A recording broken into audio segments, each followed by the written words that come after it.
Newsday continues here on One News Now. I'm Sean Yao. Retired COMELEC Commissioner Rowena Guanzon will be formally representing the P3 PWD party list in Congress.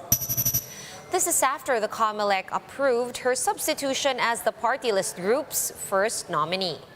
The party had just filed the resignation of its 5 previous nominees and the nomination of new ones months after the substitution deadline. In a statement, COMELEC spokesman Rex Laudianco said that then Commissioner Guanzon did not participate in the hearing that granted P3 PWD a party list registration. But for National Youth Commission Undersecretary Ronald Cardema, the COMELEC's move favoring Guanzon will set a precedence for abuse. In a statement, Cardema said Guanzon violated her own rules on the deadline for substitution. He also insists that Guanzon was part of the COMELEC division that approved the registration of party list groups. Cardema is set to file cases against the 5 resigned nominees of P3 PWD party list for their disregard of election laws. Back in 2020, Guanzon's division disqualified Cardema as a nominee of the Duterte Youth Party list because of his age.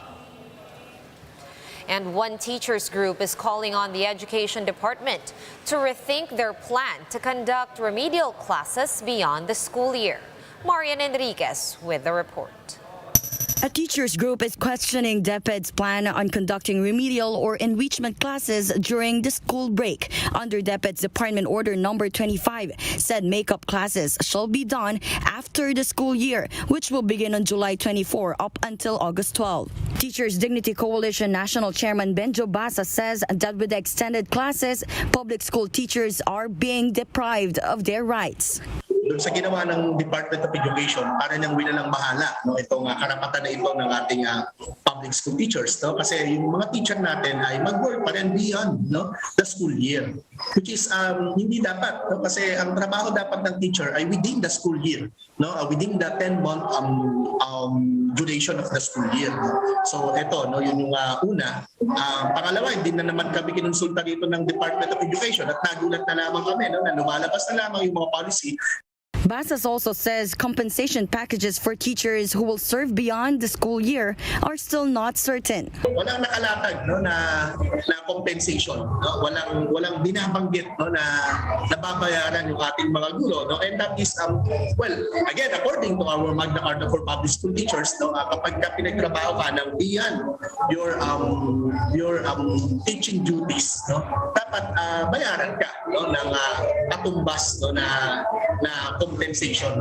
Remedial classes were done prior to the COVID-19 pandemic. It is just surprising, according to BASAS, since this was usually done within the 10-month duration of the current school year. Under the department order, students from grade 1 to 10 who flunked in 2 subjects are obliged to attend enrichment classes, and students grades 1 to 11 who got a grade of 75 to 79. BASAS questioned why students with grades of 75 to 79 are now required to attend remedial classes when before the pandemic, only students with grades of 74 and below were obliged to attend. We're still hoping na yung Department of Education ay makikipag-usap, as we have said before, hindi naman kami tumututol dito entirely. Ang sinasabi lang naman namin dito, dapat iklaro ng DepEd yung kanyang kautusan. Kasama dito, dapat palinaw sino yung mga teachers na i-identify para magturo. Pangalawa, ano yung compensation na naghihintay para dito sa mga teachers na mag-work beyond their expected tasks. The end of school year classes will happen Mondays to Fridays and preferably face-to-face. Parents' consent is still needed to participate in the class, but it can be held in a hybrid setting depending on the alert level of the locality. Classes via broadcast mediums like TV and radio-based instructions can also be used. BASAS is hopeful that the DepEd will heed their plea. News 5 has reached key officials of the Department of Education for a comment, but as of now, we are still waiting for their response. For News 5, Marian Enriquez, we are One News. We'll be back with more stories after this quick break. Keep it here.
You're still watching One News Now. I'm Sean Yao. Farmers in the Ukraine are scrambling to come up with a plan to survive the harvest season while under fire from Russia. Russian bombs remain scattered in several wheat fields in Ukraine, affecting the farmers' harvest. According to them, their last harvest was back in March. Ukraine is seeking ways to get grain and vegetable oil out of the country amid the war with Russia. The ongoing war has caused widespread food shortages and elevated commodity prices around the world. Let's now take a quick look at today's other top stories. A gun ban will be imposed in Davao City and Metro Manila as part of the security measures for the oath-taking ceremonies of Vice President-elect Sara Duterte on June 19 and President-elect Bongbong Marcos on June 30. Authorities have also declared the inauguration sites as no-fly zones on these dates. The SUV driver who ran over a security guard in Mandaluyong City has surrendered to authorities. The driver, identified as Jose Antonio San Vicente, has apologized for the incident and will be explaining his side of the story in a hearing on Friday. International K-pop sensation BTS will be taking a break from the music scene to focus on their solo projects. However, they've assured their fans that they are not disbanding and will be back soon. For more updates, visit News 5, The Philippine Star, and Business World online.